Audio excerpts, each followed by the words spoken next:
สบายดีพี่น้องทุกคนเขาสิเดินทางไปซื้อเฮ็ดซื้อฮอนเด้อพี่น้องเด้อซะเขาใส่คำว่าเดินทางในคนเลย เอาก็เดินทาง เรีย นะ บร้อยแล้วเนาะ อืม กินกาแฟอิ่มเรียบร้อยแล้วก็สิพากันไปเบิ่งเฮ็ดพี่น้องเอ้ยเฮ็ดอยู่เลย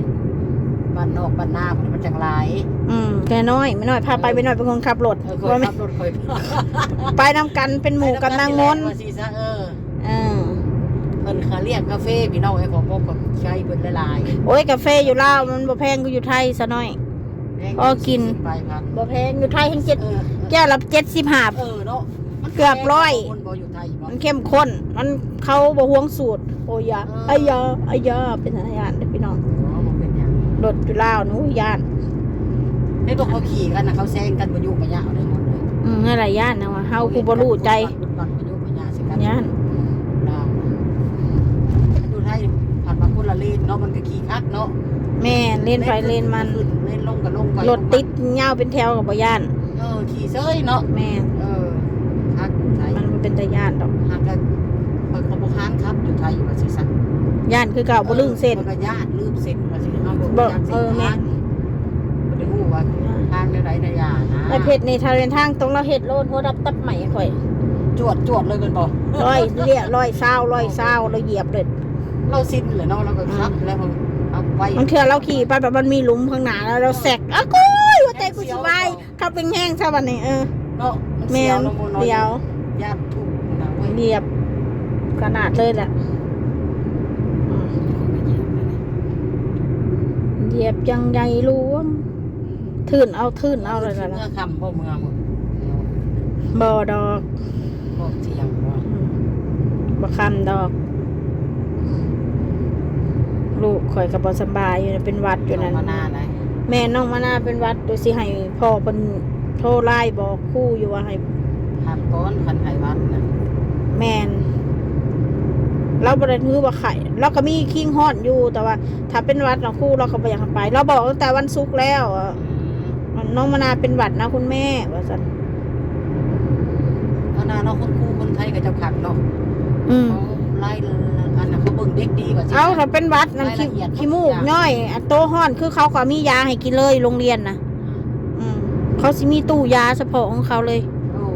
ตู้ยา เราบ่ได้มีเด้อ เอายาให้เลยมันจะมีห้องชมพยาบาลโดยเฉพาะ แล้วก็ยังว่า ถ้าเกิดบาดเจ็บบาดหยังเขาก็เอาไปรักษาโรดว่าซั่นซะถ้าเด็กน้อยเบิ่งท่าที่บ่ดีเขาก็แจ้งผู้ปกครองไปหาเอาไปโรงหมอ ให้มันทันเวลา แม่นถ้าไล่แรงผู้ปกครองยังบ่มาเขาก็ส่งไปโรงพยาบาลเลยว่าซั่นซะ แม่น เขาสิบ่ปล่อยเขาสิดูแลเด็กน้อยอย่างดีเลยได้ซะหน่อยเอ้ย ๆนี่ยังว่า ไผสิมาเว้าให้เด็กน้อยบุรีเด็กน้อยบ่ได้นะ โอ้ เขาเอาเรื่องถึงที่สุดนะมีแต่ซุ่มมันพวกผีแหละแล้วเด็กน้อยไปด่านะ ด่าฮอดบอกเป็นบักหลาเมฆน้อยฮะเนาะ ด่าบัดบักเสงอบักบ่เต็มลูกข่อยอีเสงออีบ่เต็มมันผู้ใหญ่มันยังเสงอ แล้วจังไดเนาะ มันยังบ่เต็ม สัวด่าเด็กน้อยมันยังคิดออกว่าสิจ้ะ แมนมันก็ยังสู้อ่ะสนอยเอ้ยเว้าหลาย ด้านบ่ดีแล้วพวก มันด่าได้แม้แต่เด็กนะมันคือบ่ด่าลูกมันเองนะเนาะ รู้จักเนาะ เออ ด่าแน่ลูกสู้น่ะ บ่ว่าน้องลูกสู้เกิดมาดีโลด เออ กูยัน โอ้ยพวกคน แย่ก็ลูก ถ้า กู ว่าคนดีอีหลีน่ะมันบ่ด่าเด็กดอกไปเว้าบ่มันหมดซะ แม่น คนดีอีหลีเขาบ่วนวายนำเด็กน้อยแล้วเขาแยกแยะออก คำว่าเด็กกับผู้ใหญ่ด่าแต่ผู้ใหญ่ด่าโลดด่าถึงได้เลยน้องคันด่าบ่ถึงก็สิสวนครับคือกันได้น้องมนต์ แม่นแล้ว แม่น ส บ่ วนได้ต้องมีเหตุและผล ด่ามันถึก สิเว้าหยังก็มีเหตุและผลบ่แม่นสิมาแบบจู่ ก็เว้า อย่ามาจู่โจมวูบๆใส่รถห้วยมันก็บ่แม่นแล้วเนาะต้องฟังด้วยเหตุถามดีๆเว้าดีๆบอกดีๆบ่แม่นสิมาจู่โจมมาผลักดันให้เฮาผิดอย่างเดียว มันบ่แม่นมันจริงไหมอย่างนั้นอย่างนี้อย่างนี้อย่างนั้น ต้องถามก่อนถ้าเป็นผู้ใหญ่พอว่าแม่นได้ยินผู้ใดเว้าแล้วเสือเขาปับทั้งที่โตบ่ได้เห็นหยังนำน่ะ ผู้เบาเอาง่าย แม่นเฮาก็กินข้าวอยู่แล้วว่าการศึกษาเฮาก็คือได้เรียนอยู่แม่นบ่ล่ะซะหน่อย แนวมันได้ ควรคิดควรแยกแยะ มันแม่นบ่มันเป็นจังซั่นจังซี่คือเขาว่าอยู่บ่ไหนบอกมาสิก็ถามหน่อยเนาะเหตุการณ์เป็นยังไงบ้าง อันนี้เขา เขาบ่ได้วุ่นวายเลย อื เนาะ ม ถามกันยังเลย ว่าเขาเฮ็ดเกินกว่าเหตุมันบ่แม่นแล้วบัดคนอื่นด่าลูกข่อยเด้คือบ่เว้าเขาเฮ็ดเกินกว่าเหตุเนี่ยเด็กน้อย5 ปีกับเด็กน้อย4 ปีมานา5 ปี 6 ปีสิรู้เรื่องจังเด็กน้อย ฮู้ไปสั่ง โอ้โห สั่งนี่บ่ได้รู้จักหยังเด็กน้อยรีรอ โอ้โหแล้วซะหน่อยบ่คือสมัยตะกี้เฮา6 ปีเฮาฮู้อยู่ได้สมัยนี้ครับสิเป็นเด็กน้อยยิ่งก็มีลูกผู้เดียวแบบนี้มันมักจะเอาใจเอง เอาใจเองลูกข่อย เห็นว่านั่งนัดน่ะก็ยังเป็นเด็กน้อยอยู่นะใหญ่แต่โตเห็นบ่น่ะ ขนาดเราใหญ่ได้น่ะ ยังเป็นเด็กน้อยยังแม่สอแม่เวลาอยากได้หนีเห็นบ่ แม่น เฮาผัดสิมาว่าโอ้ลูกเฮาก็โอ้ในหั่นแหละลูกผู้เดียวเนาะ โอ้ยแนวมาแล้ว เฮาก็โทษได้ซะหน่อย ลูกเฮาดีหรือสัวกับลูกเฮาได้เว้ยเนาะ บางเทื่อข่อยเห็น ว่ามันเป็นยังกะยา เขาเว้าสิเจ้าลูกอยากได้ยังก็ให้คัดให้ลูกคุณหนูอ้าว แนวมาแล้ว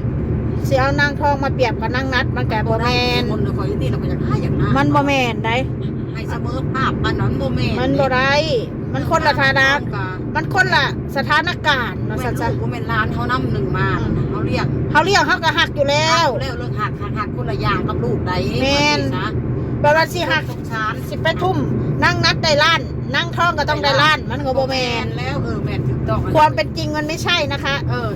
ถ้าพูดเอาหน้านะแม่นถ้าพูดว่าเอาหน้านะนั่งนัดได้เท่านี้นั่งทองก็ต้องได้เท่านี้ อันนั้นคนสั่งภาพมันบ่มีดอกในโลกอันนี้อนาคต อันน่ะเว้าเอาหน้านั่น เว้าเอาหน้า อันถ้าบอกตรงรถคือเฮาคนตรงเขาบอกเลย ตรงแล้วก็ยังบอกตรงเลยอย่าเอา อันนี้เอาข่อยสิเว้าเลยคืออันเท่าแม่กับน้องมาหน้านี่สมมุติว่าข่อยมีเงินล้านหนึงนี่ข่อยให้ลูกข่อยละ800,000หรือ900,000น้องเมฆได้แค่แสนเดียวอันนั้นเลยอันนั้นแบบนั้นเลยสาวน้อย แม่นคือ ขอบริยานแสนคือนางอ้นแหละนางอ้นเรามีเงินล้านหนึ่งแล้วให้มาหน้า100,000แล้วให้ลูกเรา900,000 เอาแนวมันแล้ว แม่นบ่ แม่น เจ้าสิไปเสียใจบ่นี่มันเป็นไปบ่ได้ เสียใจเป็นไปบ่ได้ มันคือเรื่องจริง แม่น มันออกมาจากท้องเขา ลูกเขาแล้วก็ลูกเฮาแบบนี้ ต้องเข้าใจแบบนั้น ลูกร้านขยะนั่นโนมน ร้านก็สร้าง ถูกต้องแบบนั้น อันนี้เรื่องจริงเลยขอยบ่ให้เครียดอีกคือมันออกจากใจเฮา แห้งคนอื่นซ้ำ ถึงแม้นถ้าสิไปให้มันกับมันบ่แม่นน่ะ เรียกไว้คำนี้ก็ดีแล้วว่าเอางมเอาอะนะเนาะ แม่น สึกเอางมเอาถือว่าเอาเรียกให้มันใหญ่มันสูงมันจักควมไปหาเงินเองโลดบาดมันใหญ่มาเนาะว่าสิซะ FG แล้วเอามาเปรียบเทียบให้เท่าเทียมกัน บ่แม่ โอ้ย น เขาบ่แม่นคนสร้างภาพขนาดนั้นข่อยว่าเขาบอกไปเขาบอกไปตาม ข่อยก็บ่ได้ ข่อยบ่ได้เด้อข่อยบอก แม่นข่อยมีเงินล้านข่อยก็ต้องให้ลูกข่อยหลายกว่าอยู่แล้ว ได้เฮ็ดโลดเขาบอกได้เนาะ ให้ล้านก็ให้ เฮ็ดโลด ให้ซ้ำให้ได้ ไม่ข่อยเฮ็ดนั่นข่อยเฮ็ดบ่ได้เด้อพี่ เพ น้อง ราะว่าเขาก็มีพ่อมีแม่ที่กันเฮาบ่เป็นผู้ใดเฮาจังสิไปให้ตังพ่อตังแม่เขา มันบ่แม่นบักซะหน่อย ข่อยก็จะตายเดียว เอ้าข่อยคิดแบบนั้นได้ใครก็แล้วแต่สิมาว่าอุ้ยมันต้องฮักเท่ากัน มันหักเท่าใดมันหักบ่ได้ เรื่องหักเขาหักเท่ากันสาวน้อย แต่ความเป็นจริงสมุนเขาแบ่งสมบัติสมมุติเขามีสมบัติในสมุดเด้อพี่น้องสมุดชุมเจ้าต้องเข้าใจคำว่าสมุดข่อยเขาบ่มีดอกสมุดเขามีเฮือนหลังหนึ่งมีดินตอนหนึ่งต้องให้ลูกข่อยแล้วเนาะ ขายได้10 ล้านแบบนี้สมุดข่อยสิไปให้เท่าเมฆ5 ล้านนั่งมาหน้า5 ล้านนี่มันเป็นไปบ่ได้ มันบ่ได้เดี๋ยวนั้นโอ้ขาย10 ล้านก็ต้องให้เท่าเมฆซะ ให้ส่วนหนึ่งแม่น ล้าน1 2 ล้านประมาณนี้โอเคแล้ว โอเคก็ถือว่าเขาหักหลานเขาเต็มที่แล้ว แม่นแม่นถูกต้องเลยนะ ถือว่าข่อยเว้าซะหน่อยหรือว่าข่อยเว้าผิด เลยถือบริพิษจักดีไผกับเป็นคือกันหมดบ่มีไผดอกหักลูกเองลื่นลูกคนอื่นนะบ่มีดอกในโลกอันนี้ แม่น ว่าเอาโลดนะพวกปีบ้าเปล่าเอาลีไหน คือนางยิ่งกระดังทองแห้งบ่แม่นหลาน ให้มันเขาสายเลือดเอาซ้ำโอ้ย แห้งบ่แม่นหลาน แต่เฮาก็เลี้ยงเขาเฮาเลี้ยงด้วยความหักอยู่แล้วให้อยากให้กินให้ที่อยู่ที่เศร้าอยู่แล้วแม่นบ่ล่ะบ่แม่นเอามาเลี้ยงเป็นขี้ข่าการที่ไปอยู่บ้านเพิ่นก็ต้องเฮ็ดงานเหตุการณ์ โอ้ยข่อยก็เป็นหลานลุงป้าข่อยได้ข่อยไปอยู่นำเขาอยู่เวียงจันทน์ข่อยก็ยังลุกมาเฮ็ดเวียกเฮ็ดงานลุกมานึ่งข้าวเป่าไฟ สมัยตะกี้เขาเป็นเด็กน้อยเขามาอยู่น้ำพ่อเขาไปอยู่น้ำป้าเฮ็ดบัดสุอย่างแล้วพาขี่เหือขามเซ่พุ่นไปตัดพื้นแห้งถูกละมุนเนาะ แห้งถูกเงินเขาก็บ่ได้ให้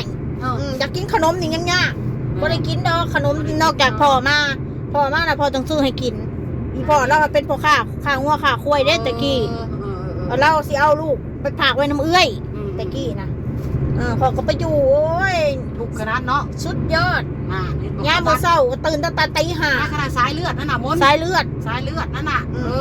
มึงเอ็ดเป็นมึงก็เอ็ดมึงเอ็ดบ่เป็นมึงก็บ่ต้องอยู่มึงจะไปไสมึงก็ไปมึงบ่ต้องมาอยู่ ขนาดสายเลือด อ่า พี่น้องกระเจิดสิข่อยเนาะ แม่น ข่อยหาดีชุดๆแล้ว มึงจะมานอนกินบ่ได้เขาให้เราผู้ไทยเด้คนไทยละหาน้ำ แม่นแหละแม่นกระเต็กเลยผู้ไทย แม่น มึงอยู่ได้ก็อยู่บ่ได้มันคือมึงไปแค่นั้นล่ะเขาบอกนะกูมีข้าวให้มึงกินแค่นั้นแหละแม่นแหละข่อยก็อยู่ แง่นเบิ่งหมู่เห็นหมู่เฮือนก็ขายขนมขายของคักแหน่เฮือนน่ะก็ยังบ่ได้กินเด้อบ่มีทาง แม่นบ่มีทางมันเขาสิให้เฮากินซะหน่อยขนาดข่อยเป็นร้านแท้ๆได้ข่อยก็นั่งอ้นไปอยู่นะร้านอีเลียร้อนนี่แหละเนาะ ร้านอีหลีอะล้อแล้วเอื้อยพ่อเอื้อยพ่อเอื้อยพ่อแท้ พี่แม่เราเนาะเราสงสารเรามาเยี่ยมเฮาไก่อดนะจอยๆแล้วก็ฮุบมือเฮ็ดอะไรซะแล้วก็เอามือพ่อผัดบ่ค่อยอยู่เด้อีพ่อเราเป็นพ่อค้าซื้องัวซื้อควายเด้อีพ่อตะกี้สมัยเรานะไปกับหมู่กับพวกเราแล้วก็สิมา 2-3 อาทิตย์แล้วมาเทื่อนึงเราเลยบ่ได้ฮู้ว่าเราถูกสำไหนบัดนี้เนาะมาก็สอนสิพ่อฟังพ่อค่ะก็สร้างเราลูกอดเอาเราก็บ่เราก็บ่ปากบ่เถียงพ่อเราก็อาศัยเขาเข้าใจบ่อีพ่อบ่เคยมีเสียงบ่เคยมีแอะกับพี่กับน้องซั่นแล้วสิมีเฮือนมีดินบ่ก็เอื้อยน้องแล้วอยู่อเมริกาซื้อให้ดินดอนน่ะได้ข่อยสิบอกให้เด้ฮอดแล้วพี่น้องโอเคเราคลิปข่อย โอ้ เนาะ ยาวขนาดโอเคเด้อพี่น้องเด้อคลิปนี่เด้อพอกันคลิปใหม่บัดนี้เอาโอเค